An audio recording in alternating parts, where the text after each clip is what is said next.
that. Okay, there we go. There we go. There we go. All right. For those of you there on YouTube, yep, Douglas Kenton, you can check us out there. WSTX AM 970 on your community minded station dial. Yeah. All right. Okay. So, we got some good stuff for you going on here in the community calendar in particular. So, buckle up, folks. Buckle up. Lots of stuff going on in our community, and I'm gonna start early to try. Okay, you got some bad static in that mic. I wonder why. Okay, look, let me check my connection. Any better now? Yeah. My assistant to the engineer told me you got some static coming through here.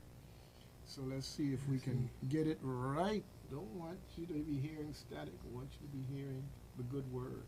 No. Feel bad? Okay, engineer. We got something going on here with static in the line. I don't know what that's about, but adjust anything on anything. Yeah, static there. Okay. Anyhow, folks, WSTX AM 970 for those of you who are hearing us out there clearly. Okay.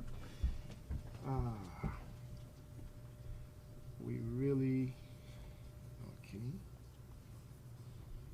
Let's see what we're going to do here.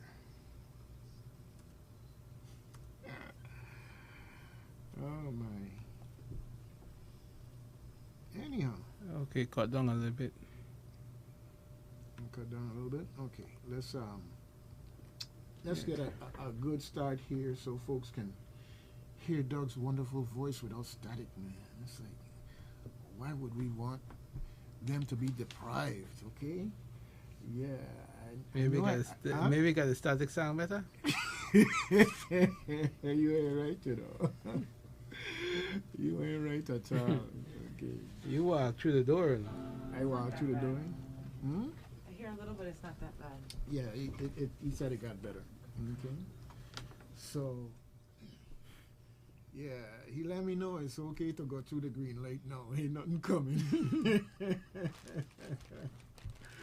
All right, so anyhow, there's lots and lots of stuff going on here on St. Croix in particular, and I just want to make sure that we get the word out so that everybody's going to have the opportunity to take advantage of all this good stuff going on in the community. I see we have some events coming up. I hear in this noise every now and then saying Calypso Inc. This noise saying Calypso Inc. Folks, you know who Calypso Inc. is? Well, all right, there are a bunch of young people out there doing all kind of interesting things, including, of course, serenading you every now and then with a banjo them. Okie doke, yeah. The lighting here. I'll have to work on that. So, let's get going on what's happening in our community. All right. So, just ignore that. All right. So, Jared, how's your week been? Excuse me? How's your week been? Interesting. Interesting? I was under the impression your week is always interesting. Yeah. Oh my! Give us a little bit more than that. Yeah. Anything cultural happening in your week? Okay. Good behavior now. Good behavior. Well, VIU said had a 2-day workshop retreat at Buccaneer. Tuesday and Wednesday. Okay. And they feed are you? Huh? And they feed are you? Yeah. Okay. So I wasn't. I don't remember to get invited. You don't want that food. Oh man. They need to fire that chef. You think so? I could do better. Oh my goodness. All right. Hey, folks, this guy here we have in our studio, Jared. This man got skills, you know. He's an artist. He's a cook. Okay. A mechanic. I just know good food. Oh, okay. All right. I hear you. All right. Well, you know, I just asked you if anything cultural happened. Summer camps are in full swing, Mm-hmm. and I've made some rounds by Caribbean centers for boys and girls in Christiansted, in Frederickstead. I went by the Montbijou Community Center. I went by the Calypso Inc.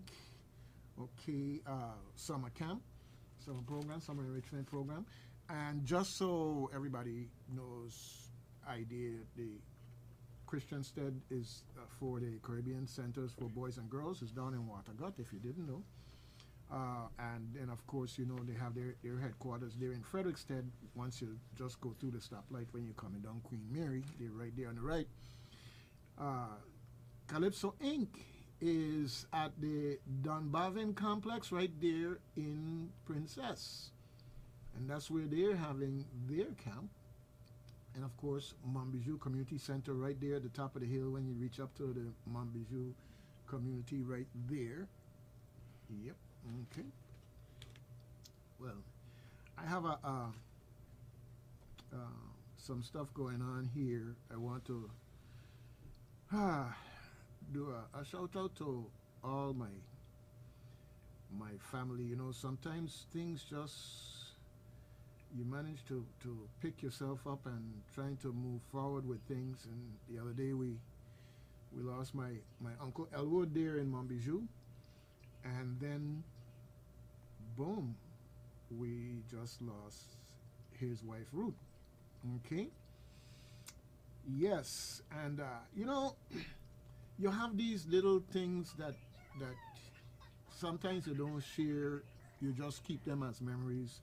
But I'll share this one in particular because Ruth had a smile. It just, if she ever had a frown, I never saw one. I don't feel deprived though. I never saw one. And it was the kind of thing where at one point in time Ruth worked up at right here in Gallows Bay, at Seaside. Okay.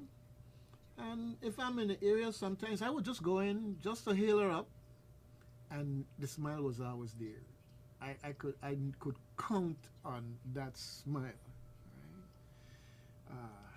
I know everyone in the family is taking this nothing other than hard,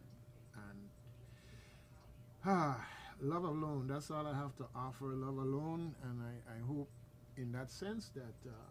I can help to hold you and other members of the family up through this time of tribulation in the loss of a parent.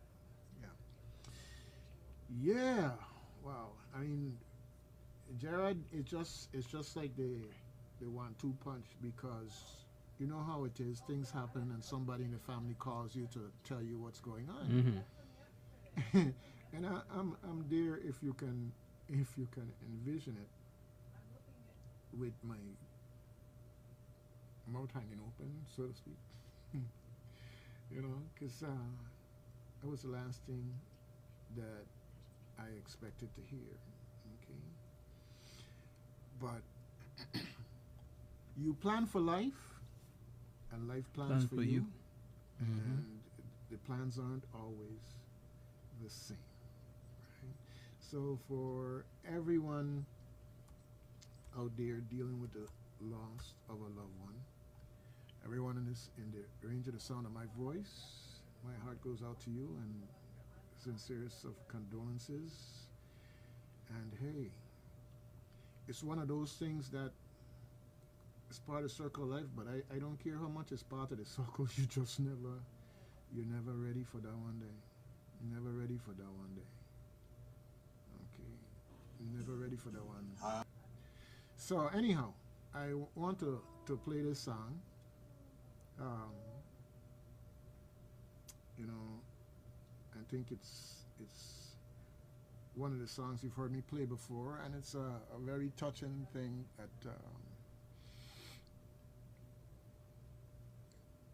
you can be in the right place at the right time, and everything just happens in a way that it was just meant to happen. It was meant to happen. And when I after this song, I'm gonna come back with something here, Jared, real quick, and on the lines of things are meant to happen, okay? But let me go ahead and play this song now and play my mouth less.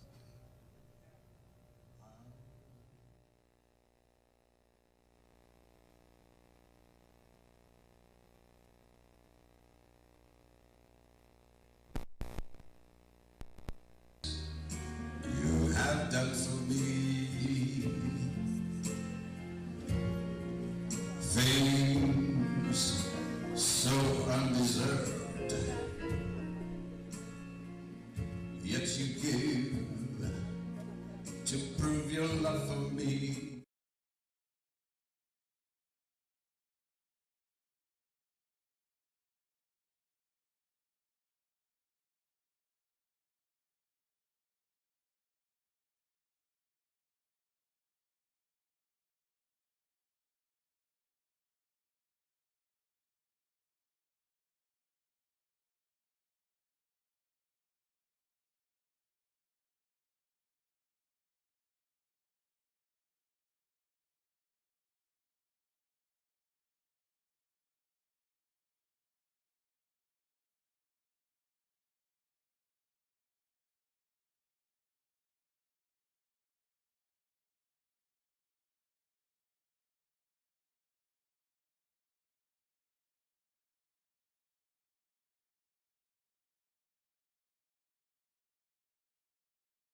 think it's most appropriate because those of you who know him in his representation on Facebook, he was culturally yours or culturally ours. So this quadrille, in the context of the celebration of his life, is so appropriate. Of course, the legendary Stanley and the 10 Sleepless Nights will be playing, right?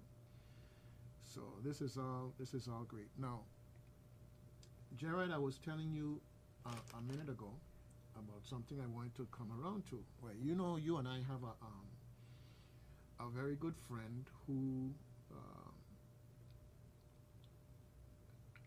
had a health situation in the way of a stroke.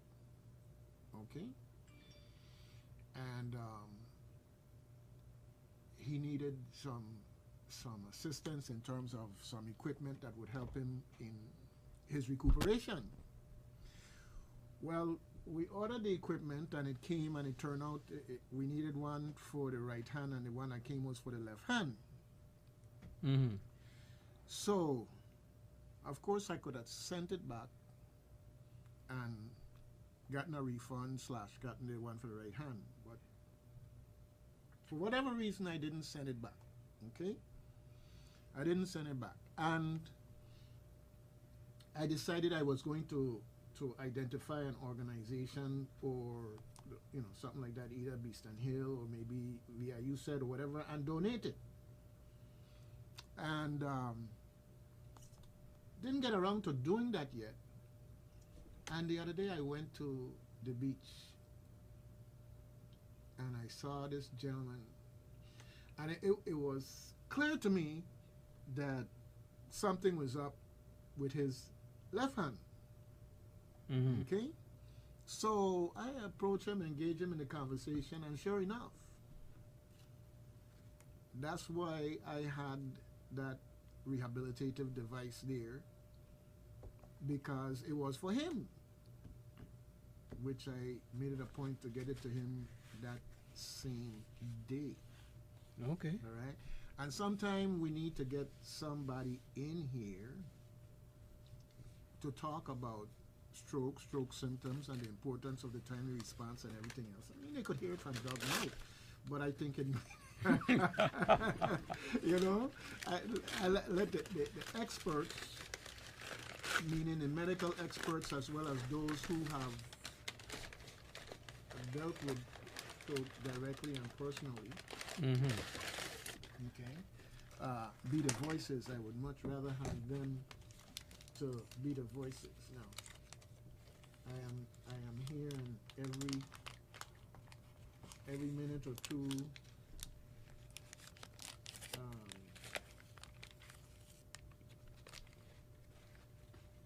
okay, somebody is texting me on stuff that's important, and that's good. We got to keep the connection going. Now, I have responsibilities. If it's not for fear of Jared and his sometimes backsliding into looking to use violence against me, if ain't that I have to worry about, I gotta worry about whether or not Sarge gonna fire me. Okay? So that's why I asked her if you had anything cultural in your experiences past week. Maybe, you know, I could have used that as an offering to him, you know, to say, well, you know, take me off probation. Anyhow. Maybe you need to stay on probation. No, man, I gotta come off sometime. But folks, the image man in just like Jamban and Ohalo and Stanley them, and we have these personalities / organizations / cultural entities that just gonna figuratively speaking live forever, and every time I listen to this song, it just touches something that says, yeah, more of us need to be having that on the mind and doing something about it. Not that everybody ain't got a right to live and got everything going on. Yes, but part of life is what is your culture, what is your traditions, what are your traditions, etc., etc., etc. So anyhow, without any further ado, let me get off the dog voice thing and play this man slash our song. All right.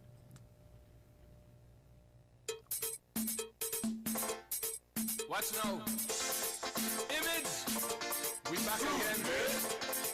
We got another little quaver for you. Aye. We thought it was good the first time. Man, we had so much fun we could do it again. Hello my people, how you doing today? It's been a long time coming, what I have to say. Look at our culture, things are not the same. Let's not sit down and do nothing while it goes down the drain. Please help me. Let's jump on the masqueraders, the musician and mass makers. On the way. Hey. Look around, the hearts are dying. We must prevent this from happening. Start today. Fight for your culture, work for your culture, enjoy your culture. Together, worship your culture, learn from your culture, stay with your culture forever.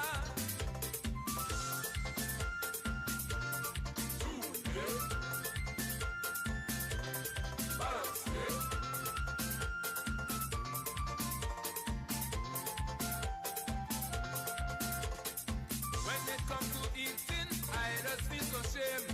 All these European dishes, I just can't explain. What happened to fungi, dumpling and Johnny cake? Yam dashing and sweet potato, cassava and plantain. Help me. Callaloo fried fish to kuna. Wash it down with some brown soda. Or some lemonade.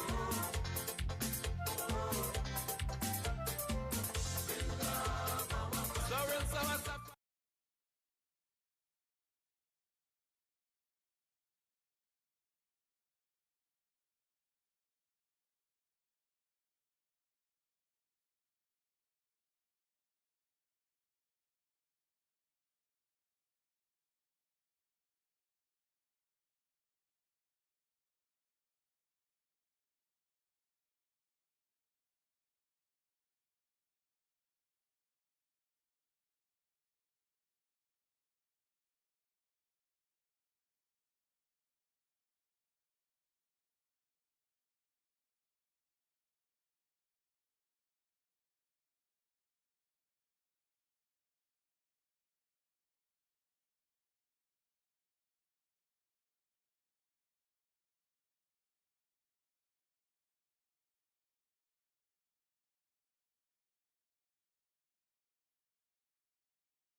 in terms of where you would like your children to be hanging out for certain times of the day, doing things, positive things, all right, in our community. So we got our sound right. Let's go here now and get Mr. Jerry, the man of the hour, on the screen while I set us up in the split screen. But Well, you want to do that? joining, you know, you've got all of these different things that you can join and get your children's positive energy harnessed in a way that, hey, is going to be beneficial to you and what you got to do, as well as beneficial to them in the process. So we got Zion Jones basketball training going on, okay, and that's going to be at the Free Will Baptist School gym. They have it for boys age 9 to 16, and that's Mondays and from 4 to 6, and Fridays from 6 to 8. And then for 13, that's for boys, forgive me, that's for boys 9 to 12. They're dealing with boys from 9 to 16, but the Monday and Fridays is for the boys 9 to 12. And then So you're too young. you know, I tell you, but the 13 to 16, hey, Tuesdays 8 in the morning to from 6 p.m. to 8 p.m. and from on Saturdays from 2 p.m. to 4 p.m. And I'm just here cracking up because yesterday I was by a camp. Mm-hmm. And I was talking with the children there at the camp. So one of them asked me how old I am. A question I know you don't like to answer. Oh no! It was, I don't go there. I good with that question. My number is unlisted. So I informed them that I was 6 years old. Okay, so they watch me and say, "You're not 6 years old." Oh, I say, "Yes, I am. I'm just a big kid. That's all." When I get smart, and you know, so, but you can't be 6 years old. Not with that hair on your face. I said, "Well, I went to sleep one day. I woke up and it was there. I don't know why it happened or how it happened, but I want to make sure it unhappened because I'm still a kid. I'll never grow up." We had a great conversation just along those lines alone. I mean, it's really something when you engage with these children, okay, the things that come from them. Anyhow, moving right along, I want to remind folks about the short film contest. The contest is accepting submissions all the way up to July 15th. The name of the contest is Equity is Us Film Festival. I call it a contest in the sense that they're inviting creativity in an area that we need our folks to especially on the younger ones from the ages 12 through 19 that they're focusing on here, to definitely take their creativity in positive directions, okay? And they're being asked to do a 3 to 5 minute video. It could be comedy, drama, documentary style, but the key thing is they have to talk about drug use or teen pregnancy or HIV AIDS or emotions or mental health. And most important, whatever subject they choose, they have to have something that they're talking about in terms of not necessarily a solution, but a positive way of dealing with it, okay? Whatever the subject is, okay? Yeah, you gotta include at least one prevention strategy. And that's great, because anybody complain about this or that or the other, but you got to come up with some way that we're going to deal with it, okay? Now, moving right along, the folks at Our Tongue, Frederick said, have a license plate art contests going on, okay? And, you know, June 30th is the deadline for folks to submit their designs. The end of this month, okay? Folks, you got that artist in your house, put them to the task. You just never know. That might be their place in history for this year. The new license plate that gonna be the Our Tongue Ferry license plate. Oh yeah, good thing. So, moving right along, I just want to remind you about the Key Kai Aquatics, the summer swim lessons. They got Dorsch Beach on Tuesdays, session at 3:30, 4 o'clock, 4:30, and 5 o'clock. And that's on Tuesdays. Then Thursdays, they're at Shoals Beach. They got 3:30, 4 o'clock, 4:30, and 5 o'clock session again. And then Saturday, they're at Beeston Hill Gym. And they've got a 10 o'clock, 10:30, 11 o'clock, and 11:30 sessions. All right. If you want more information, you can follow them on Facebook. Check them out there. Key Kai Aquatics. That's K-I-E for Key, Kai, K-A-I, Aquatics. Yep. Okay. All right. I see here that the folks with the Christian State National Historic Site are doing Sunday Fun Day, the second and fourth Sundays of every month at Fort Christian Verne.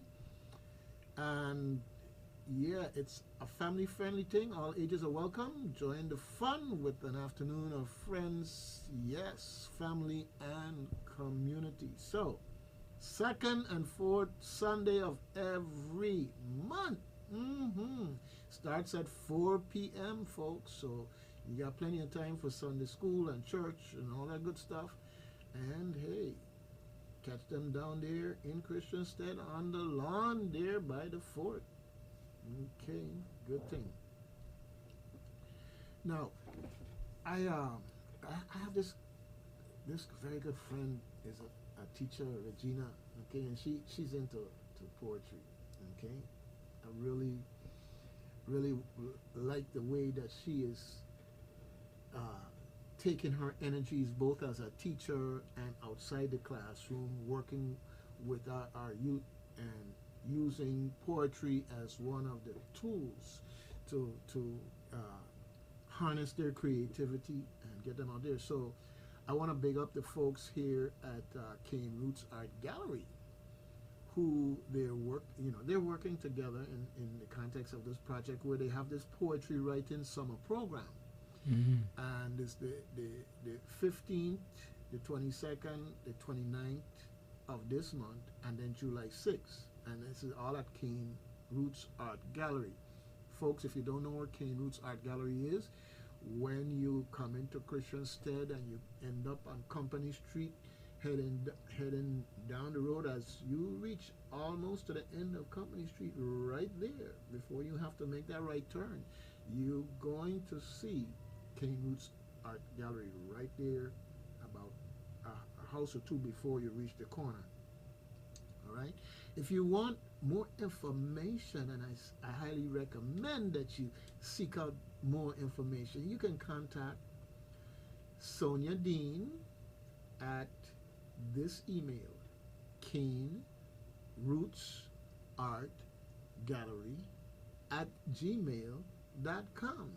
Okay, now who is Sonia Dean? Oh, she is the person who's making Cane Roots Art Gallery happen. That's the way I describe her. And so you've got Cane Roots Gallery Art Gallery in partnership with folks like the Literary Festival and Book Fair, the Caribbean Writer, and the Department of Education. Well, most important is people in our community giving back in our community. All right. So that's what I want you to think of when you think of Cane Roots Art Gallery. Now, I saw this Daddy and Me race car activity at the library. Okay, an event for fathers and father figures to have fun with their children. The activity includes storytelling, arts and crafts, and water play. Now, the part that gets me is the race car activity. This is June 15th, 11 a.m. to 1 p.m. at the Florence Williams Public Library. Well, from the time I say race car activity, I'm not thinking about big, real race car. I ain't like Gerard who was into mechanic and making the fastest wheel in town. Okay, I'm thinking back to the days we used to have the little electric race cars. It had Aurora and it had Tyco and these folks, and you got your plastic track and you put them together. And we had a real creative setup. We used to do that stuff, and there's just something about it. You get children, and wow, people used to make it up to my yard every week just to play with them race car. Them was the days, okay? So folks, Daddy and me, yes, Father's Day is coming up. Race car activity at the library. Fathers and father figures, hey, it's a great place to be. June 15th, 11 a.m. to 1 p.m. All right, moving right along because we got a lot of stuff going on here. Yes, all of you who want to burn up the road, which, by the way, you notice that they paved there by when you're passing by Alexander Theater, and all the back roads there going around by the cemetery.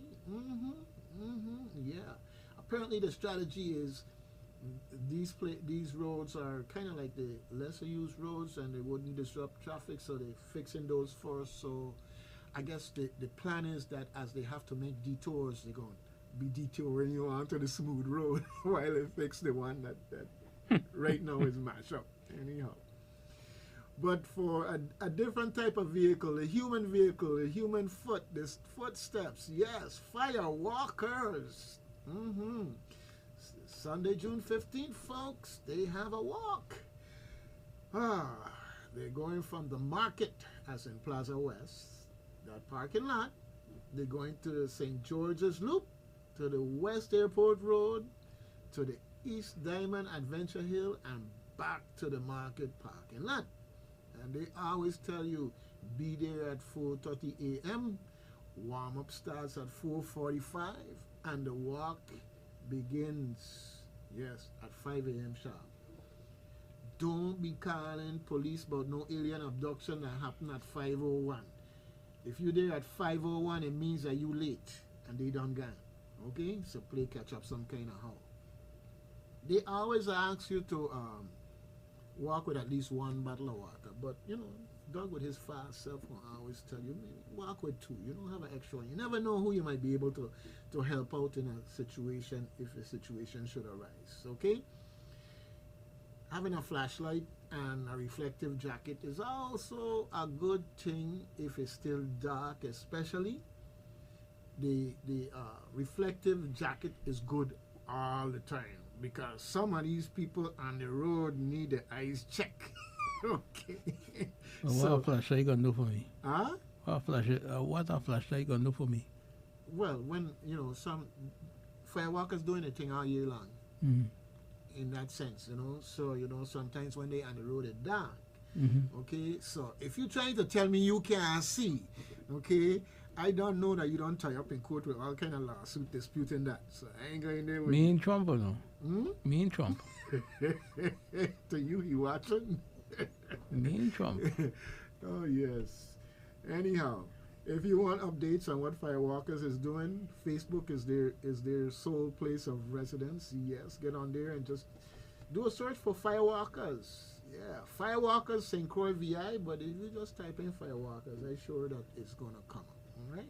So, moving right along, we've had some Vacation Bible School VBS going on this summer, and they're coming to an end. Now, we had one at the St. Croix Montessori School, and we also had one in at the, I should say have one, because they're getting ready to conclude in a couple of days, at the Wesleyan Church there in Frederickstead, and I believe there was some others also. But it's good to hear that the Vacation Bible School folks are jumping in and being even more active in the summertime opportunity to get young people in. Okay. Now, as we pass the 15th and we broke it up down the road, reaching the following weekend of the starting the Friday the 21st, I want you to remind you of the folks at Caribbean Community Theater. they've got it going on. They got a comedy named And the Winner Is. Okay, Gerard, you're running for office, right? No, sir. Okay, you sure now? I'm running for cover. So, okay. Well, I'm running for life. And my good friend and partner, Bully, he running to lose weight. So you got a lot of us running, but we ain't running for office. At least not them kind of office. But anyhow. In 2 years, I'll run for governor. Oh, okay. All right. Let me know. I'll be right there on your team. Anyhow. You'll be chief of staff. You say you're promising me thing already? On the air and that? Blowing me cover. I can't even campaign hard for you. Oh, yeah, you just doing it because you get something, right? And we have those who are like that. Anyhow, but come back to Caribbean Community Theater. And it's a good laugh, folks. That's the best way I could tell you. The last show, the 6 dance lessons. It was good, folks. If you miss it, I tell you, they had you was here all the way on the left, and the next minute they had you all the way on the right. The next thing you know, they swing you back to the center and down, and next thing you know, you're going up, 20 feet, and next thing you know, you're back to the, just so.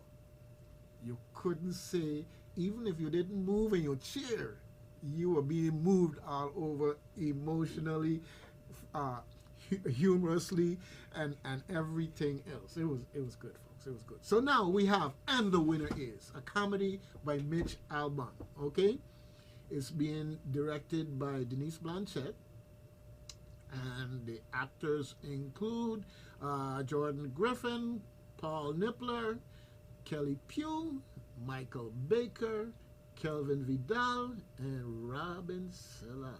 I telling you, it's gonna be good, folks. So now, I'm telling you, Friday the 21st and Saturday the 22nd, that's the days that they have the 8 p.m. show. Yeah, okay?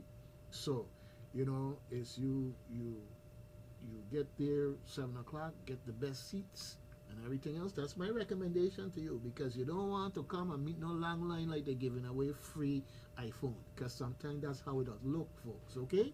So, the 21st and the 22nd, right? And then on the 23rd, the Sunday, they have a matinee at 4 p.m. The following week, the 28th and the 29th, same thing again. You're going to have the Friday, Saturday, 8 p.m. shows. And then you're going to have on the 30th, the 4 o'clock matinee. All right? Good thing. Yeah. All right. The tickets are at their box office, so when you get there at 7 o'clock, you can purchase your tickets. It's a cash thing, all right? I'm sure they're working on the electronic transfer thing, but in the meantime, okay, cash is king. And queen, and prince and princess. All right, folks, good thing. Moving right along. I've been talking about this ocean art exhibit for the longest while. I tell you guys, mark your calendar, mark it up and everything else. And so when you see this black or blue spot and you can't read nothing else, you already know what it is anyhow. And the fact of the matter is, they're accepting your art submissions, okay, and they're going to be displaying them on June 29th at the levels in Christiansted, and from July 2nd through the 6th at Caribbean Museum Center for the Arts. Okay, now all ages and mediums are welcome. Okay, you have to provide prints of your photography, and if you have, if that's the medium that you use, and up to 3 pieces per participant, and all artwork must be an original work by the participant. Okay, now drop off locations and deadline. The deadline is the 21st, folks, next week Friday, and you can do your drop off at DPNR Marine Park office in at Great Pond, okay, the Eastern Marine Park office, as well as DPNR, the CZM office in Mars Hill in Frederickstead. Good thing. All right. And of course, And they coming around the corner, coming around the bend, and they're smelling these things, and they're starting to run faster because it's smelling good. Yes, folks. June 22nd. Okay, from 1 to 9 p.m. this Saturday. It's Party Festival, folks. Okay? Alright, so make sure when you train in your house, you train them and they smell a pate and you know you're going to have the fastest house. Alright? Or the fastest human being. That's going to be at the Agricultural Fairgrounds, folks. And they're going to have all types of entertainment. Alright? And live music, live performance, DJs, whole 9 yards. And they got a slew of people who are supporting this. And it's great to see so many sponsors. And folks, it's gonna be good. Lots of pate. Whatever style you like and whatever flavor you like, probably going to be there. Are you gonna be there? All right. Agricultural Fairgrounds, June 22nd. All right. Oh, Ribbons for Cure. You know, we just had the Relay for Life the other day, and the fight against cancer is a year-long fight. Every day of the year is important. Okay. We have these events for emphasis. Let's call it that, for emphasis. But anyhow, Ribbons for Cure, a cancer awareness and outreach organization, is having their annual reception and cocktail fundraiser Saturday, June 22nd at 7 p.m. at the Sydney Lee Entertainment Center, which is powered by Starlight's Promotions. Okay? Yes. It's a fundraiser, $50 per person, and tickets are available at Miss Naturalista and eventbrite.com. Definitely. Do all that you can to assist in the fight. Now, just the other day I heard the chamber was giving away awards and everything else, but you know they don't stop with that. They're going all year long with their business after hours. And on Thursday, June 20th, Business After Hours is being hosted by the 1F Louis Hospital. Right, yep. And Medical Center, that's where it's going to be. 1F Louis Hospital and Medical Center. In the process, you're going to get the opportunity to learn about their services, the Community Hospital Foundation, and there's going to be a silent auction fundraiser. All right? Good thing. Now, Jared, you know about this one. I see this ad here by Disability Rights folks talking about ticket to work. Okay, anybody in Puerto Rico answering the phone these days? I don't know. I said that, folks, you know, one of the challenges that we have sometimes here in St. Croix, I just call a spade, is that sometimes some of these federal programs are actually operating out of Puerto Rico. And part of how they get their funding is by proving that they're serving the whole area, meaning Puerto Rico and the Virgin Islands. And I had an experience where they had somebody, and it's like they could come over here because they get a free trip, and they could talk about this program and everything. But once they were gone, we trying to call them, and nobody answering the phone. All right, I have to pray and hopefully be able to tell that we are doing better, and I commend the folks at Disability Rights for getting the word out like this. But they're having on Thursday, June 27th, from 11:30 to 1 p.m. they're having a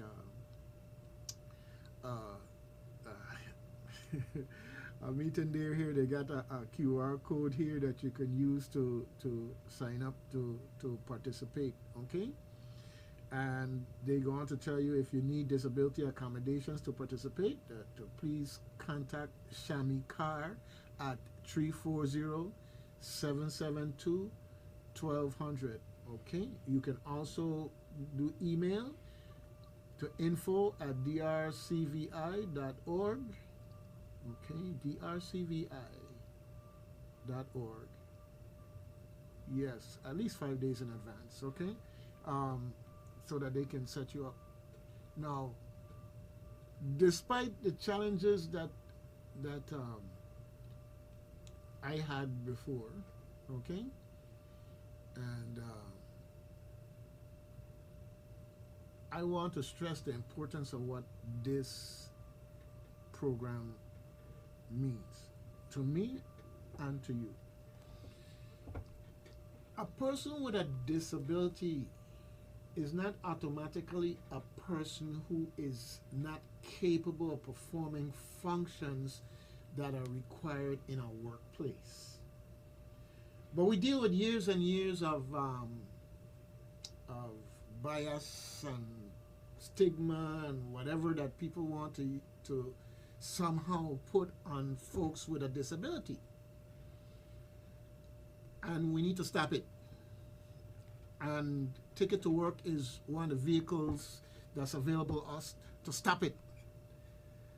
To make it so that an employer can employ someone who may have a disability, but still in terms of the job description and the things that need to be done, can do the job and do it effectively and efficiently. Why should that person not get the chance on equal footing with anyone else? Okay. Well, So- I just heard that they are supposed to be meeting at the Independent Living Center, Mm-hmm. the Ticket to Work people, the 4th Tuesday of every month. The fourth Tuesday of every month. Yeah. All right. Well, that's good to know. That's good to know. All right. Okay. And I say that, you got Jared here as living proof. Okay. You out there think you don't see everything to talk melee about, and he out there telling you that's old news. All right. So when you see this guy walking up and down the place in a way to give you competition, that's just evidence of how we need to change our mindset to see people for their abilities. Okay, I feel very, very, very strongly that happy to help out in promoting that type of opportunity. All right, now, folks, the Comprehensive Land and Water Use Plan Town Hall meetings kicking up again. Back in November, we had the last one, and they took all of the input and they ran with it, and now they're coming back to us for the third and final one before they hunker down and buckle down to synthesizing this down into what they're going to recommend to the law makers. Now, on St. Croix, it is June 27th at the UVI Great Hall, 5:30 to 7:30 p.m. Now, you can go online and go to planusvi.com, www.planusvi.com, to get up to speed and see what took place the last time. We have a video. We're gonna make that available to the community also. But they're letting you know, get ready to come and see what they've done with the 2 cents that you gave them before, or $5, however much you gave them in terms of piece of your mind about the Virgin Islands Land and Water Use Plan. If you don't come and get them a piece of your mind, they don't have nothing to work with. So do what you gotta do. Get out there and give them what they need so that you don't end up with something that's not representative of you. All right. It's the top of the hour, folks, and we're going to take a little break here and big up our sponsors and advertisers, and we're happy to be here and to let you know all about them. Please support them.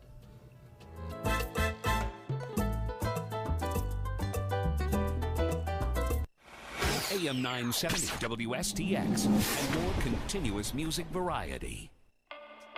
Lorraine Village Apartments, located in Estate Pleasant, is currently leasing newly renovated 2, 3, and 4-bedroom apartment homes. Stop by today to see how you can make this wonderful community your new home. To schedule an appointment to view your new apartment home or get more information, please call 340-692-5759. Ask how you can receive a Visa gift card of up to $50 when you apply and move in. Lorraine Village, quality living at an affordable price. Grab your lads and come. Jay's Landscaping. We do tree trimming, debris removal, small and large lot clearance, commercial and residential yard maintenance, all at reasonable rates.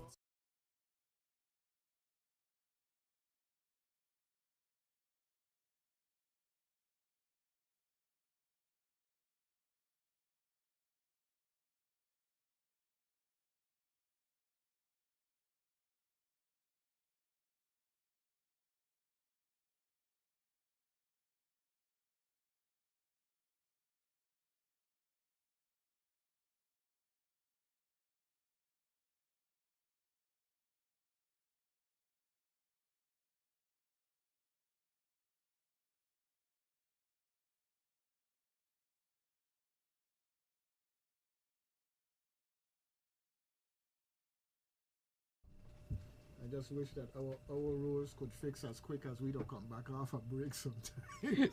What you say, Jared? Okay. I tell you. All right.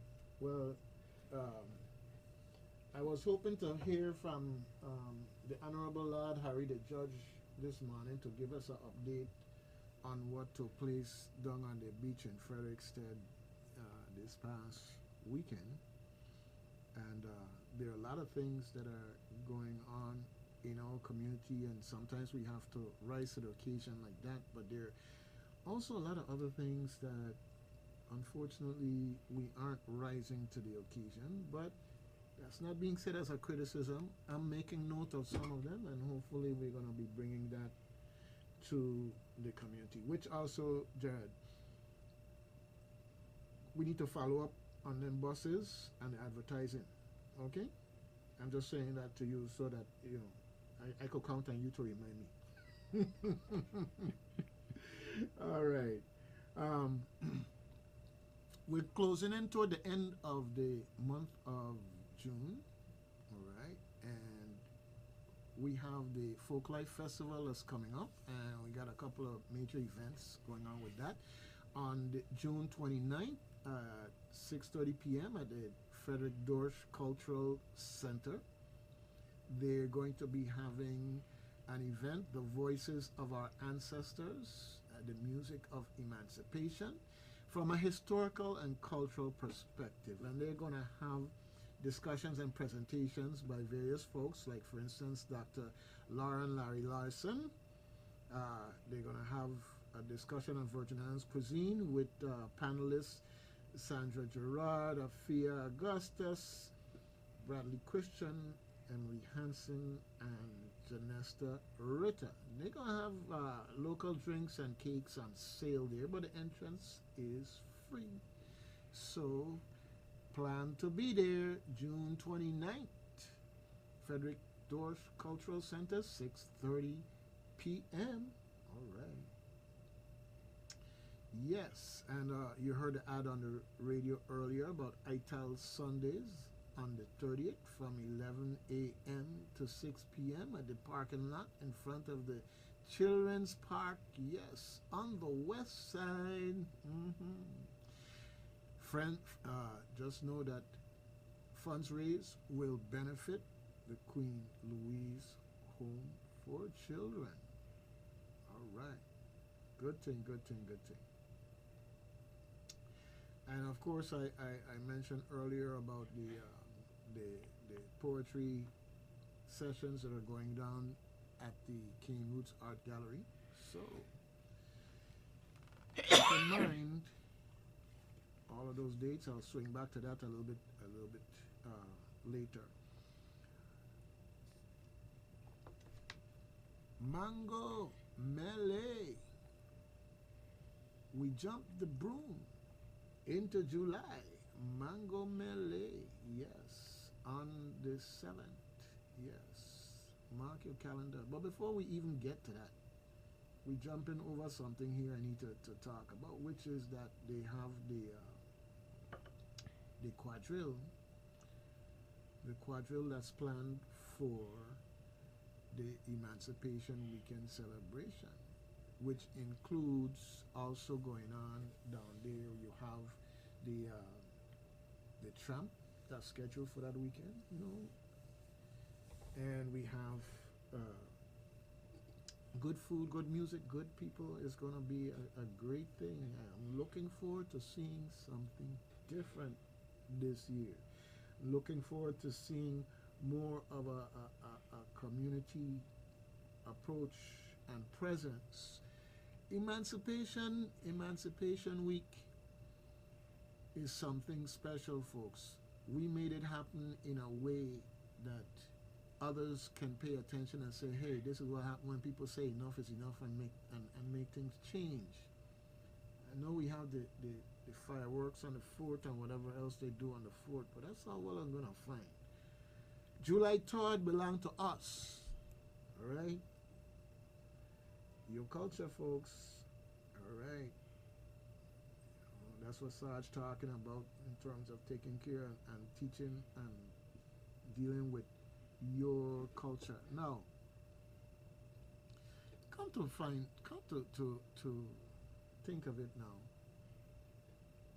Also going on in July, we have a steel pan concert.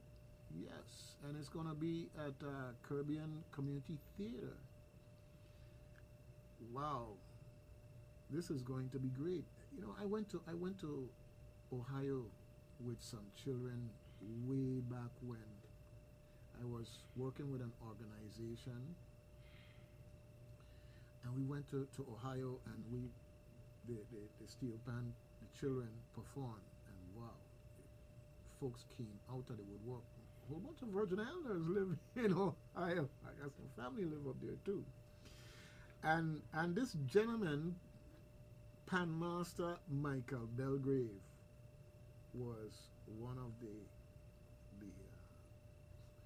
how should I say, the brains, as well as the trainer and teacher working with these children to do what they did. And he has got this concert schedule here, and we've got the VI International Steel Orchestra and the Way of the Cross Steel Orchestra. Of course, Michael gonna do his thing too. And Jerry, your girl Blackness gonna be there too. So it's gonna be good. Mm-hmm. It's gonna be good. And they're gonna have food and cakes and popcorn and drinks and water for those who need it. And that's the 12th and 13th. 12th and 13th, folks, of July. 7:30 p.m. at Caribbean Community Theater, right here in Christiansted, our own. So, you'll be hearing from us about this, because it's all going on in July. So, just plan on making it through June and taking it to the next level. Oh yeah, so it's going to be good. The 12th and the 13th of July. Now, Jerry, what power guest day? In the clothes? Hmm? In the clothes? Okay, all right. Anyhow, I guess they come in. So, we got somebody here on line one. Okay. Good morning, WSTX. Good morning, brethren. How are you guys today? We're doing great. How you doing, Mr. Nibs? Well, I'm doing well, except up to my knees in water. I'm sure the folks at the Virgin Islands is aware that the state of Florida is under flood watch. It's a 1,000-year classification of rain, anywhere from 4 to 20 inches. Well, So a lot of places, particularly Sarasota and Miami, is people are abandoning their cars are floating, and people get out of way too deep in water. It's not easy. Why ain't flooding in Jacksonville? I didn't understand. Huh? I didn't understand. No flooding in Jacksonville? No. Or Tallahassee? No. What happened? Nothing up in the north at all. Oh, so Ron the Satan get away. Well, at least in the clear state, the emergency so we will get some FEMA dollars. So you think if the president go down there, he gonna meet with the president or what? Well, you know, He- politics makes strange bedfellows. Yeah, but Yeah, but he have your own president living there with him. Hey, it's all politics. you know.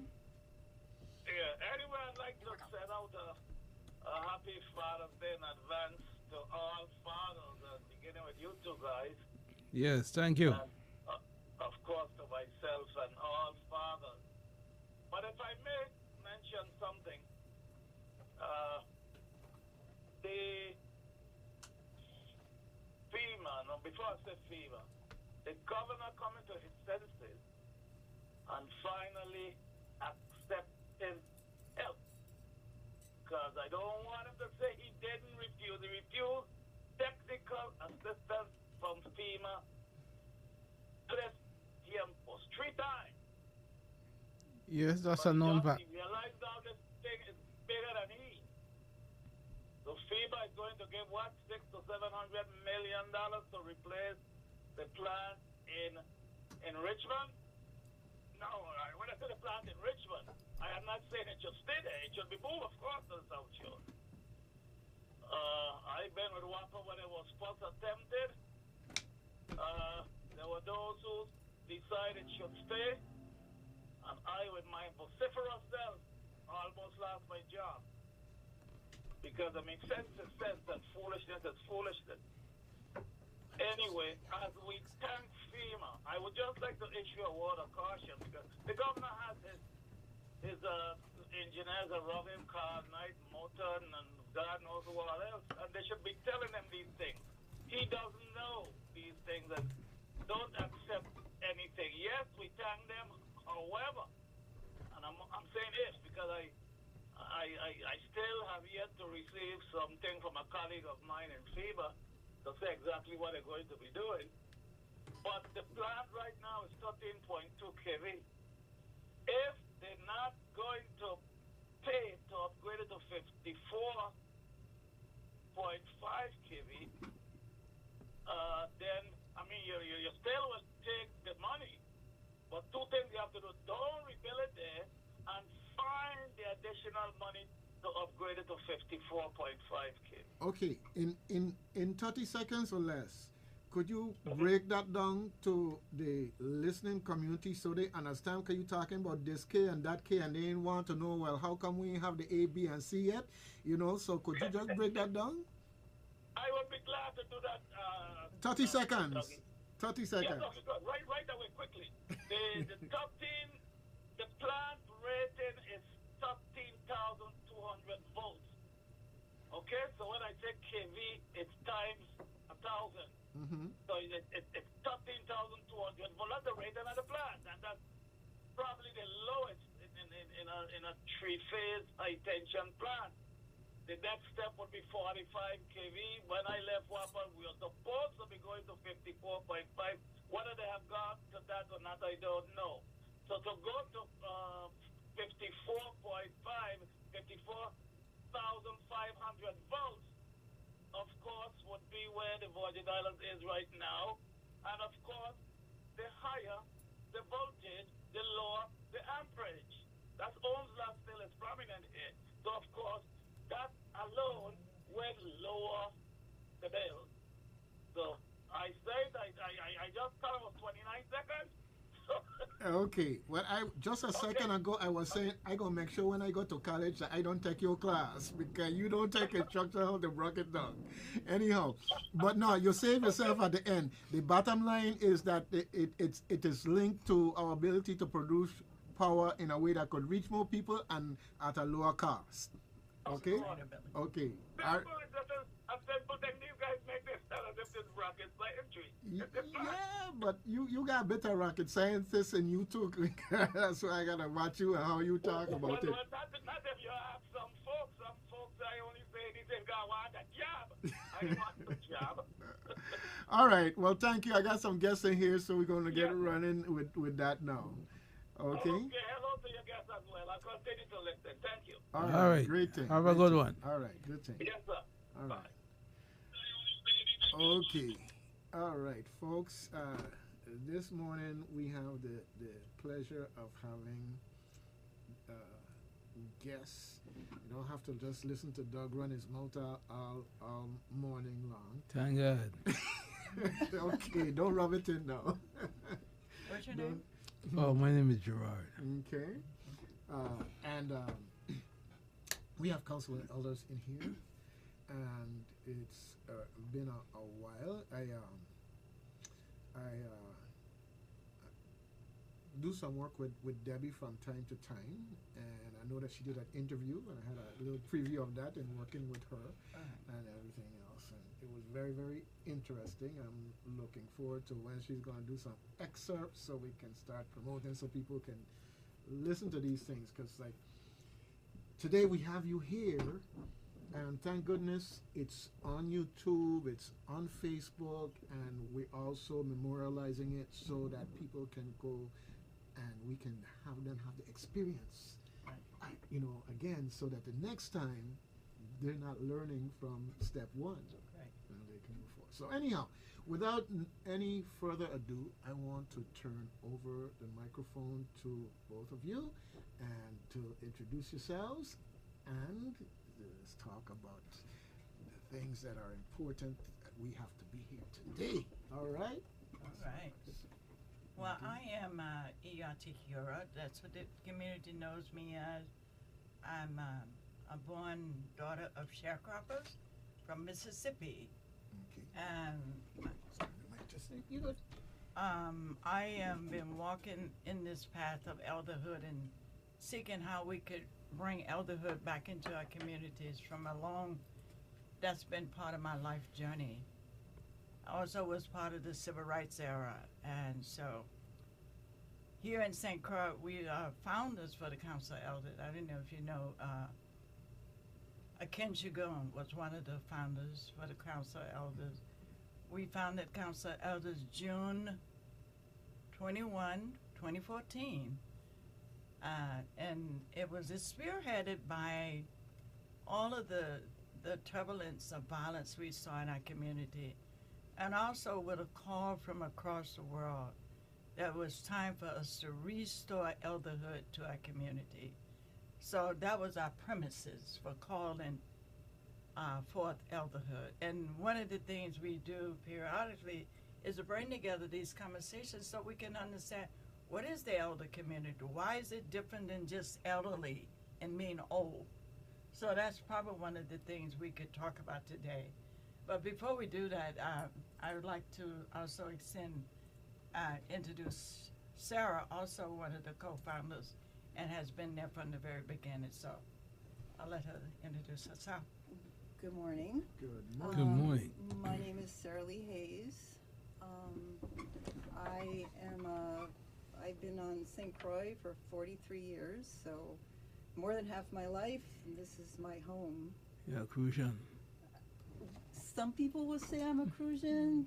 Some people Well, you're these continental. These people say you are because You're a Crucian. 43 years, you you're a know, Crucian. Well, no, but the thing is, it's the commitment to this place. That's why I look at the commitment to this place, because you got folks who live here forever and don't cut the grass and don't communicate with the neighbors and everything. It's a commitment to the place that we have to focus on. But anyhow, so much for that. Still talking? Okay. Let the lady Why talk. you have to Let always the bust lady me up? talk. Let the Okay. lady talk. All right. My part in the St. Croix Council of Elders, I was invited to a meeting, and I had a choice to go or not to go, and so I went. And I'm not driven by the same forces that drive Tahira, the whole elder thing. When I first met Tahira, it was 12/12/12, December 12th, 2012. I was invited to a gathering at her home. And she was making sure everyone was seated, and she said, "Oh, you're an elder. You sit in that chair." And I'm like, what did she say to me? What, an elder, me? What really is that? And I never really thought about it before. So I became part of the Council of Elders, and my thing is kind of just showing up. I do my part, but I show up as much as I can because there's power in that.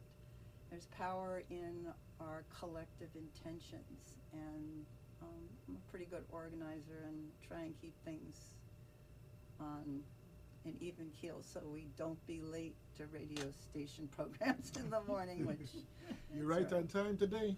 see, I tell her sometimes she thinks we're going to be late. I said, no, we are always on time. So that's kind of my role. All right. You know, one of the things that I in having the opportunity to be preview to the interview that you did, okay, it's a lot of history. It's a lot of history, and I really enjoyed hearing the history of the farm. Well, of course, I won't call on you to go into all of that. That's I'd rather you stick to whatever your agenda is today in that context, right? But not only that, the stick-to-itiveness, the succession that is built into it, and that we should all gravitate toward, because you don't just become an elder in the community as a matter of physical status, and then we just turn it over to the young people. Right. Young people need guidance Thank you. and wisdom. All right. I had someone who works with a youth group, and said, "Oh, you ask these children what they want to do. They never know what they want." I said, "What do you expect? It's children they be." Mm-hmm. And in that context, at all levels of development, our collective wisdom is important to the survival and improval and advancement of the community. Mm-hmm. So I definitely appreciate what you do. Anyhow. Also, backing up, I know if I'm a Cruz, I've been in St. Croix for 22 years. And when I arrived in St. Croix 22 years ago, I didn't know that I would live here, but it felt that I was invited to St. Croix. I felt that the earth itself invited me in. And so I had to come back and feel into what does that feel like.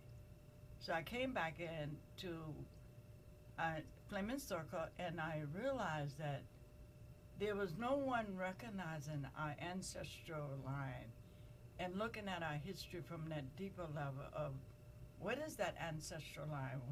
Where are we disconnected in our world?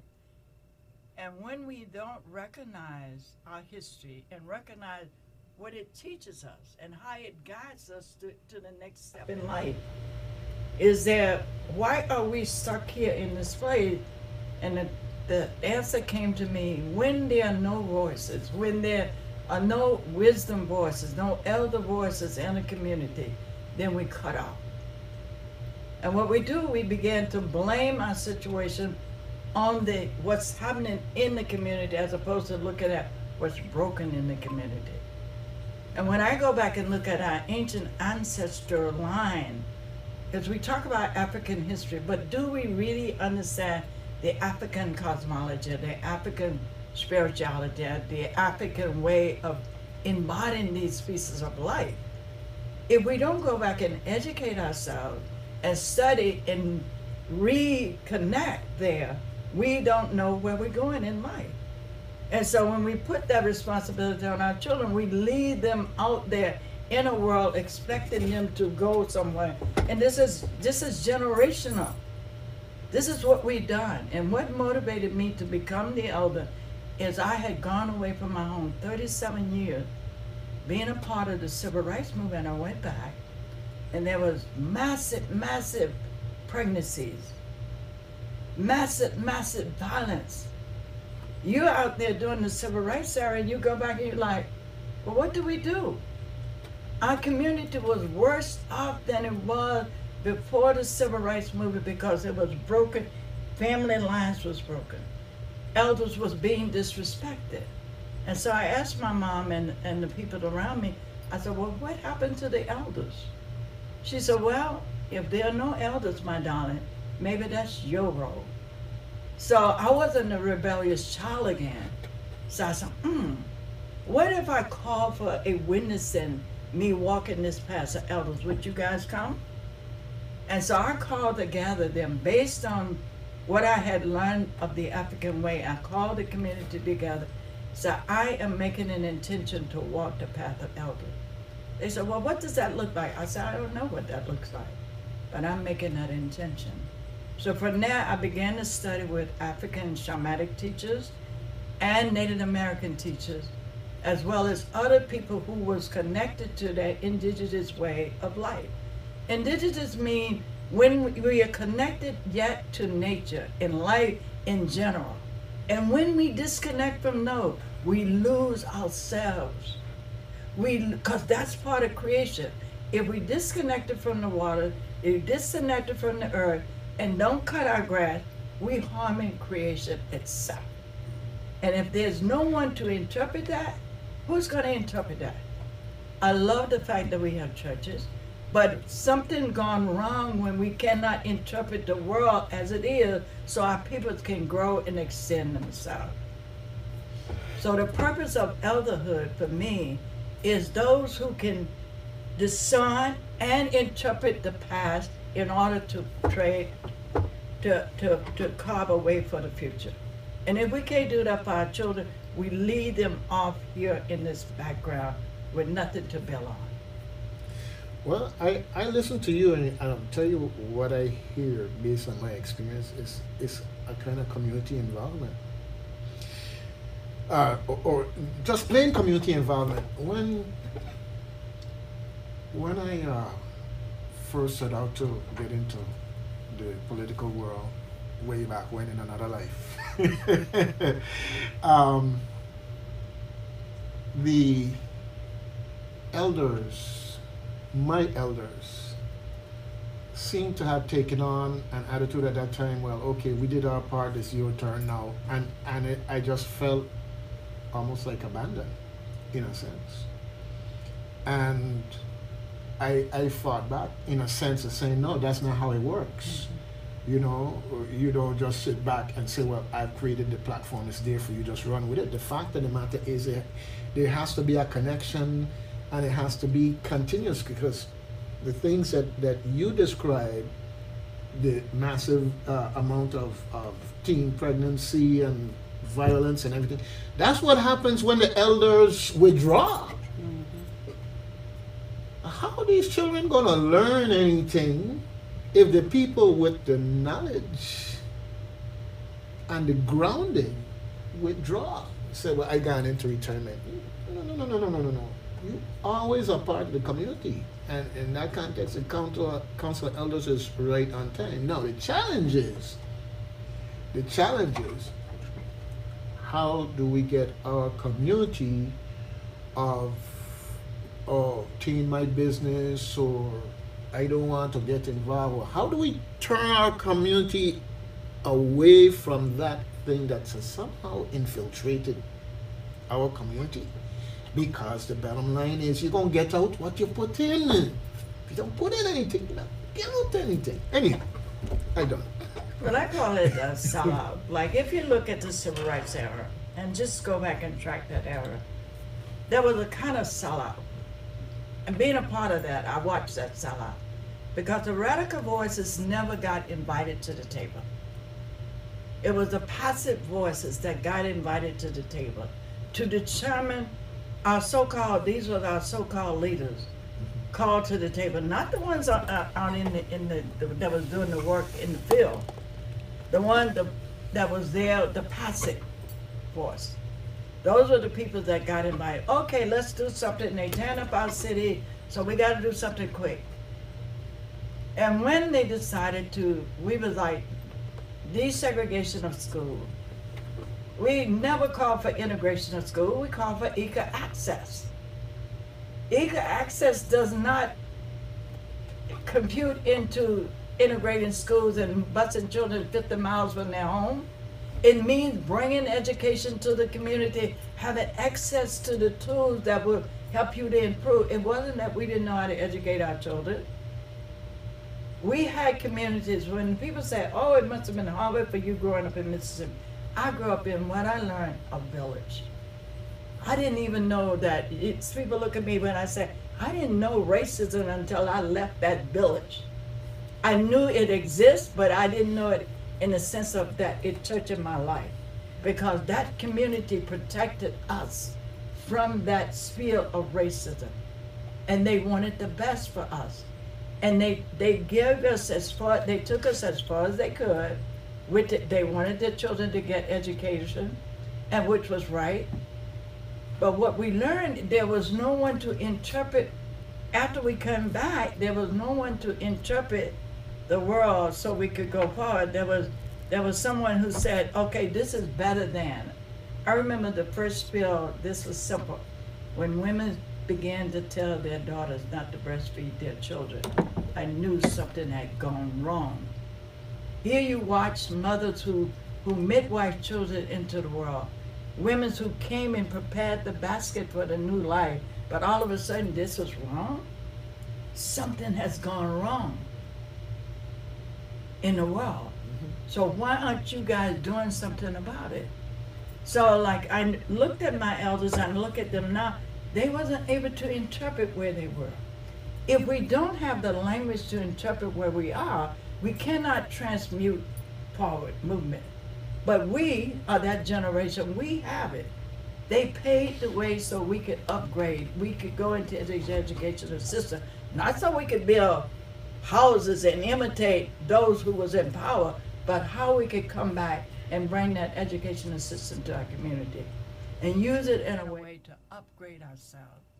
And I think we are there today. If we don't pull in our children and guide them in a way, or guide our young people, and ask them the question, what kind of future do you want to see in your community?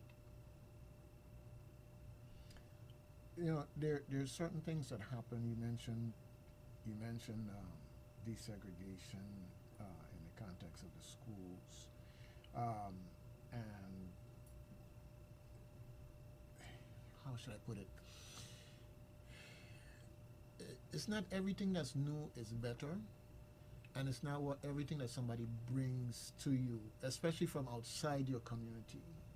Because there's been a challenge we have in our community that somehow or the other, certain people, because they say this, that somehow or the other it's must necessarily be better. Mm-hmm.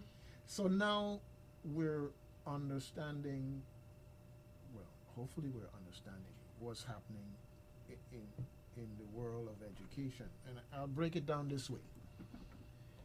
Who knows who is going to invent, let's say, whether it's time travel or fusion energy or whatever. We don't know who the child is, where they're born, whatever, that is going to bring that to this world. So it makes sense that if you're going to fund education, you fund education across the board to make sure that all of these fertile minds get developed so that as a country, we truly do become greater and better in the process. But instead, what we do is we base education funding on things like property tax, which we know is inherently uneven because not all people have the same economic base in their community. Right?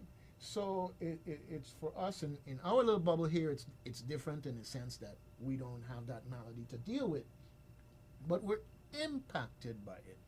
So it behooves us to make sure that everybody understands that concept and realize what the problem is. When Martin Luther King got folks to say, you know, you aren't each other's problem. Poverty is your problem. Mm-hmm. And if you can stop being distracted by each other and what you've been told and realize the real enemy of poverty, that And that's when things started to change. Okay, but the reality is that this thinking was there among the elders, but somehow or the other, today we got technology and we got phones, we got but look at what's happening with the children who no longer go outside and play. Put that down and go outside and play. Come back in when I call you, okay? Or when it get dark or whatever the case may be. So now Before the light come on. We got children that don't know how to go outside and play. They go outside and they're lost. They need the gadget, whatever. But that comes from the elders now. Some of the elders were seduced by the convenience of first the TV. That was the trick. Now the iPad and the iPhone and the Android. The phone becomes the TV now. Right, in that context. So the reality is we have to take it back. And in that context, the Council of Elders is a great concept and reality that more people need to know and bring more into the fold, because you're only going to be here for so long. Right. I'm only going to be. Right. We have to start thinking in terms of our succession into these things. And folks in the Virgin Islands, all you have to do is look around and say, oh, we used to have this organization and they used to do this with the church. Well, what happened to it? Right. People moved on. They transcended. They're no longer here. Who was there to move on? And this is where the Council of Elders, we have to understand that that's a portal that all of us at some point in time need to be gravitating toward being a part of and being involved in. I think people forget that they're going to get older. I think that's part of the problem. They don't understand it. The council started 10 years ago. We spent probably the first 2 or 3 years trying to figure out exactly what is an elder. Not an old person, not a senior, an elder. And people ask us sometimes, my daughter is one. Well, what do you guys do? When are you going to do something? We're not really doers, but there are a couple of things that we do. And one of them is we've been holding community conversations with an eye to being intergenerational conversations. We're very, very aware of what you just said, that it needs to be brought forward. We, as elders, we can be a council of elders all we want, but if we don't have young people to help us into that world of technology, okay, I've had people say, you're stupid because you don't know how to work an iPhone. My grandson included. And he's only 10. You can come to my class. They assume that because we don't understand this technology that we don't know nothing. Okay? And they forget that we have years of wisdom. Sometimes people will come, a young person might be talking, and then they're talking about their relationship and how much issues they're having with their boyfriend. Darling, I've been there. This is what I would suggest. There's that misconnection. They don't understand that we do have that wisdom. So that's why we've been opening monthly community conversations. Mm-hmm. And we generally get at least 1 or 2 young people to every one. We don't get a lot of people. We'd love to have more. It's about getting to know each other and learning. We learn so much from those few young people that show up. Okay. Well, one of the things we have to figure out, I say we, I'm not on the council of elders. Yes, in fact, yes, everybody, fact, yes, he is. I'm still waiting to become a teenager. I had a conversation I was talking about earlier. The children asked me how old I was, and I told them I'm 6 years old.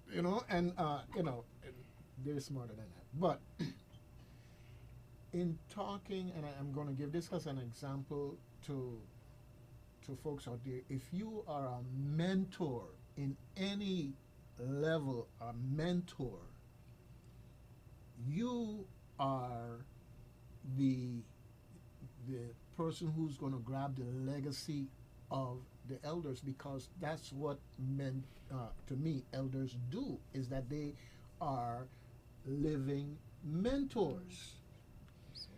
From the time granny and grandfather had to go to work and they weren't in the house, okay, granny and grandfather is what used to make sure that the fabric of family was held together while mommy and daddy went out and worked. But now everybody got to work. Okay, so then we went through that thing with all these children having children and never learning anything about being parents, how to do parenting. Okay, now, day before yesterday, I was at a camp, and I was talking with a young man, and he said, "Well, you know, not too fond of meeting new people. You're not comfortable with meeting people I don't know." And so we had a conversation in the process of showing him the electronic gimbal and how to use it with the phone, and being a part of a team to be a video crew and everything. And he was learning a lot of interesting stuff. And I said, well, just think of it. Just a minute ago, I was somebody you didn't know. And now not only do you know me, but your mind has been opened up to all these things that you never knew before you met somebody you didn't know. Right. And to watch the gears turn in this young man's head, I said, I did my good deed for today. Yeah. You know, to piggyback on what you said, I don't know if you remember a few years ago, I used to go to the summer camps and do a little instruction or a little teaching on assistive technology, being a blind person. Because I don't know if you ladies know I'm blind. You what? I'm blind. Oh, I would not have known, but anyway, you look familiar. Yes, That's all. I recall I've met you before in Frederickstead at an art show. Actually. Yeah. It's all coming back now. That's the memory thing. Yes. I live in Frederickstead. Yeah. But yeah, so I went to this, this group, because they asked me to come by to speak. So I had my tablet and I was showing the children how a blind person would use the tablet and different things and stuff like that. And ever since that one day, I keep meeting these kids in the grocery store. Hi, Mr. Evelyn. Hi, Mr. Evelyn. I'm like, who's that? Like, oh, you came to our summer camp. I'm like, oh, okay. How you doing? I don't know these kids from Adam, but they don't pass me anywhere. So, and because it was such a learning experience for them. Right. Yeah. Well, the point, my point was that every person at every stage of our community is on the pathway to being an elder, and that they have the opportunity to develop skills along the way that will be beneficial at this time and down the road as an elder. And one of the challenges that we face as we go along is that there are so many people who are out of touch in terms of this connection that we're talking about of eldership. The fact of the matter is, we have a generation of folks here who saying, "I old, go home, go sleep." They what? I old, go home, go yeah, sleep. Yeah. Right. Okay, it's my turn now. Yeah.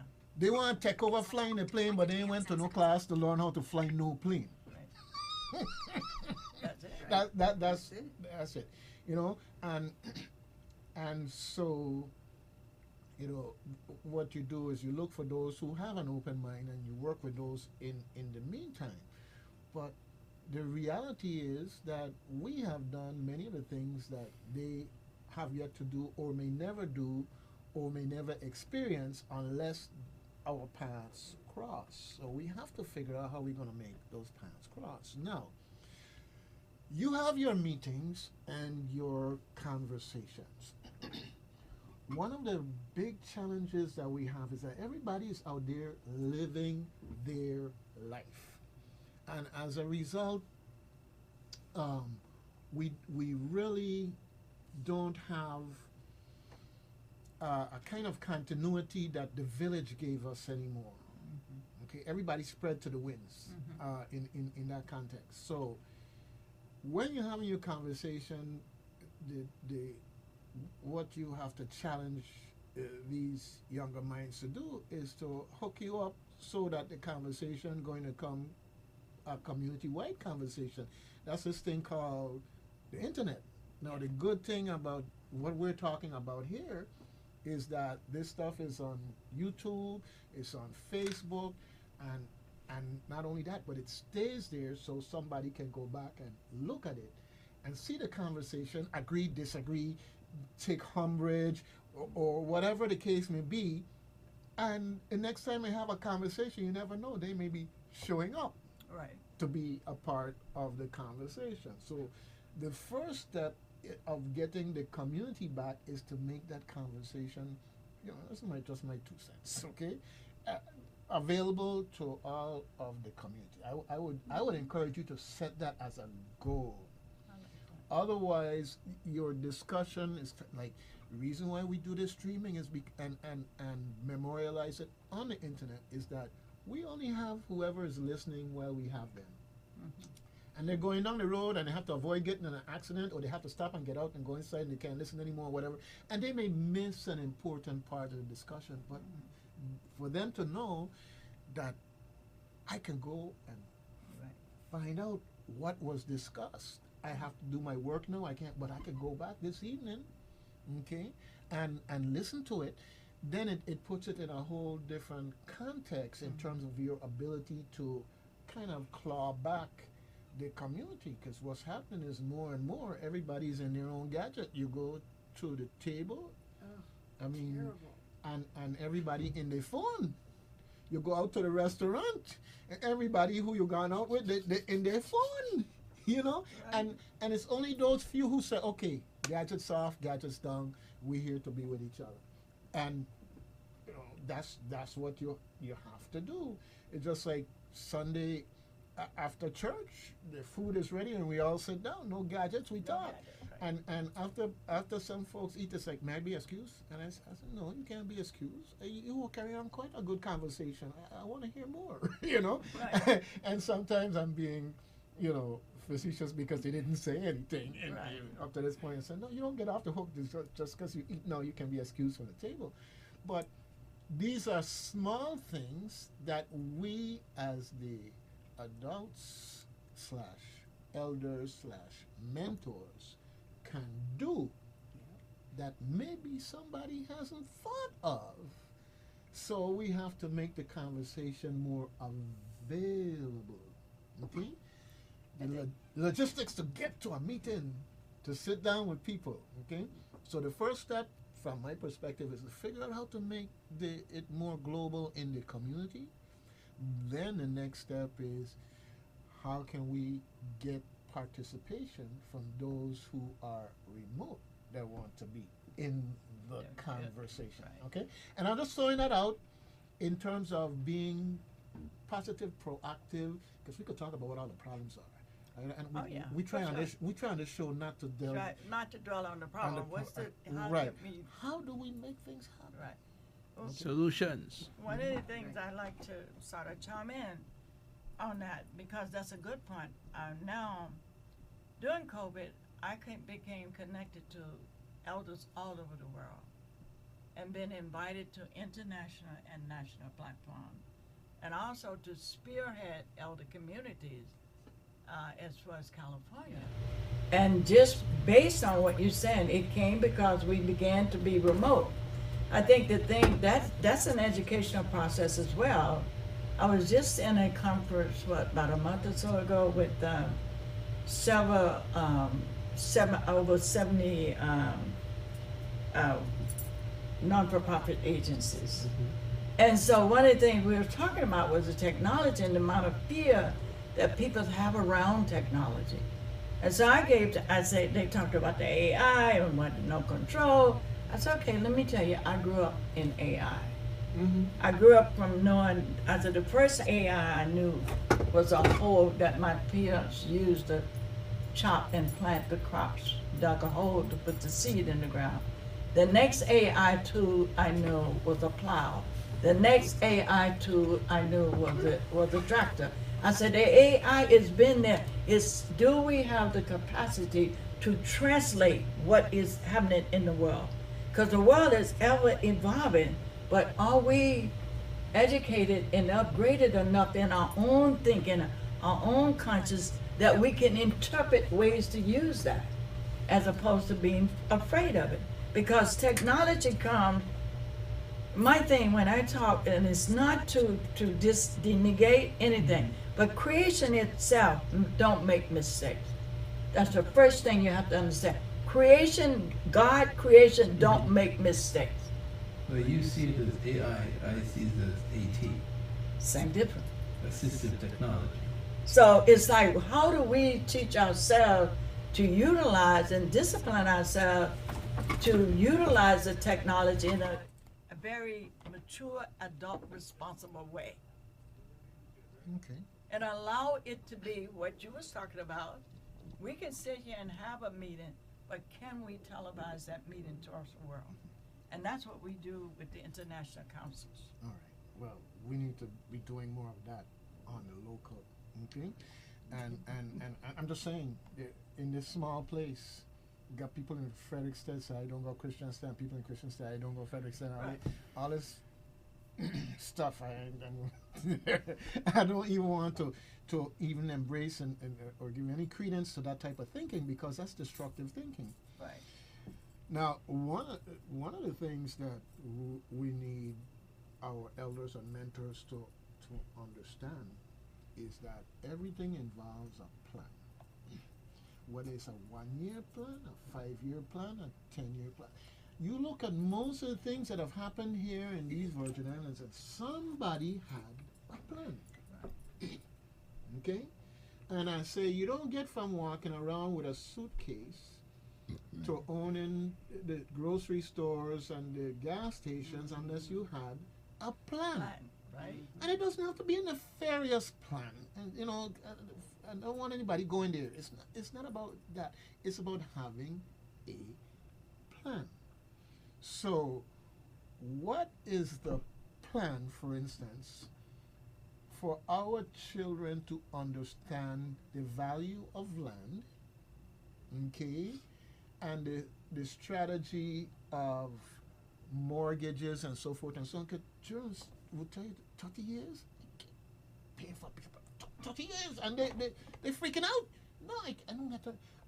I know a young lady who didn't go to law school because that's too much time.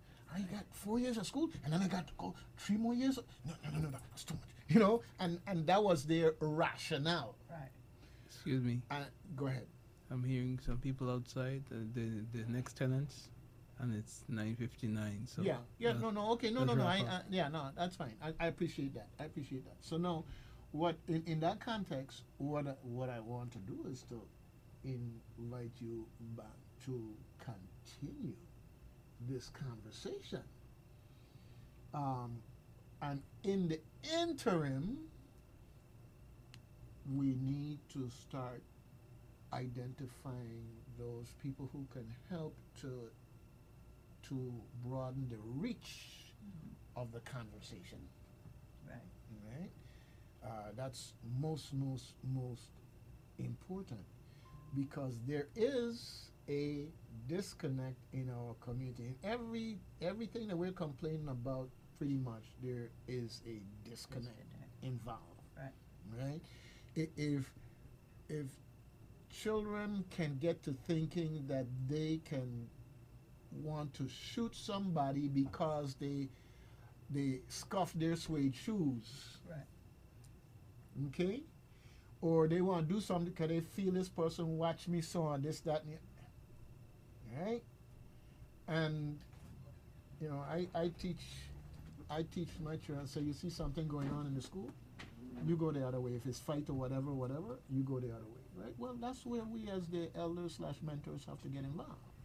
Okay, so anyhow, this is my trusty rusty engineer, and she works with the DOJ and the marshals and everything else. And But I tell you before she looked to come in here that we wrap up. Well, I know that's- she was coming. I hear her well, footsteps. That's fine. That's fine. Okay. So, We need to speak about an event that we're having. yes, I totally. Because I can see yeah, time is yes. going. I know. I totally And- hijacked. This is kind of about expansion, but we're doing it in a smaller way. We're having a brunch. It is to educate, to inform, and to find those elders that are in the community that are not just, I retired, I go on my bed, because that's what a lot of them do. But there are persons out there who want to take this up. I remember when I actually first said to myself, yeah, you know, you are an elder. Now you can start acting like one. It's stepping into your own power, and it's not easy. I faced it when I realized that I was actually an artist. It's the same thing, and we know that there are elders out there. So we are having a brunch on next week, Sunday, the 23rd of June, 12 to 3 p.m. in the courtyard of the Caribbean Museum Center in Frederiksted. And it's not just for elderly people, or it's for younger people too. We do have young elders. Okay. Well, Okay. what I'm going to invite you to do is next Thursday. Why don't you? We can do it by telephone. Okay. I understand the logistics of moving back and forth. If we can connect next Thursday at about 8:30. Okay. And I really want us to do that because 1 week is not enough time, and we need to be looking how we're going to be planning the follow-up meeting to that brunch, because everybody, figuratively speaking, has already planned their life over the next week. So let's work on a progressive outreach, because I think that would be much more effective. We could have sat here and talked for the whole 2 hours about next Sunday, Right. but those people out there could tell you that my week has already been planned. Right. We're aware Okay. of that. Right. Okay. So we'll be talking about it nonetheless in terms of our community calendar and everything else what's going on. But it's more important that we have a map toward bringing them in and not putting ourselves at the mercy of everybody planning their life for the next week. Okay? All right. All right. So, with that, you got me ready to go? Yeah. Okay. All right. Well, I want to, first of all, thank you for the outreach, and I want to thank Debbie special, okay, Right. for getting you in here with me. And let's start planning one, not just for next Thursday, but for the long term, because our community needs it. We gotta take back our community, and the only way we're gonna take it back is if we start having these conversations All right. that can get our energies involved. That's Words what we're alone won't working work. on. Okay? All right, fantastic. I want to thank you again. WSTX folks, you have to do your random act of kindness out there. If you're feeling kind of bored, do some premeditated acts of kindness. Congress won't call you on the carpet. You know, the judges won't come and say, hey, we got a case for you or anything. Just get out there and do it. Love's in need of love every day. Make it happen, folks. Until next time.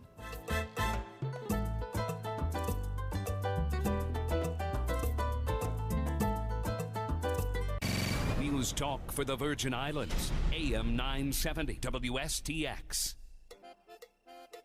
Whether you're looking for a locally owned restaurant with good vibes and good people, a place to grab a meal to eat at your desk, a domino game, or dinner for the family, Chicken Shack is the place to go. Lorraine Chicken Shack is open 10:30 a.m. to 6 p.m. Monday to Wednesday and 10:30 a.m. to 8 p.m. Thursday through Saturday. Chicken, chicken, Lorraine Chicken Shack. Your chicken tasty and it's a fact. AM 970, WSTX, Christiansted, Frederickstead, and the Virgin Islands. Brava, the Simplify My Business company, offers simple, accessible, and user-friendly IT and cybersecurity solutions. Brava speaks my language and understands my day-to-day needs and challenges. They are the best partner to support me at every step of my growth. With Brava, my time is mine again, allowing me to focus on what matters most, my business. Brava. Connect, protect, evolve. Discover the Brava experience at www.brava.solutions. It's time for the second annual Virgin Islands Pate Festival. Saturday, June 22nd, 1 p.m. to 9 p.m. at the Ag Fairground, featuring mouth-watering pate, plus entertainment by The Brand, Boot Legacy, MC Bogle, Guardians of Culture Mokojumbi, No Problemo, Stanley and the 10 Sleepless Nights, and R&B sensation, Derry. And now, the Masterclass of Pate turns into a Masterclass of the A. Closing out the festivity, it's Pumpa. Sponsored by the Virgin Islands National Guard, the VI Department of Energy, VI Department of Tourism, Blue Mountain Water, IB Design, Food Town, Titan Gas Station, Twin City Dental, Doc's Pepper Tonic Hot Sauce, Fire, Crucian Rock.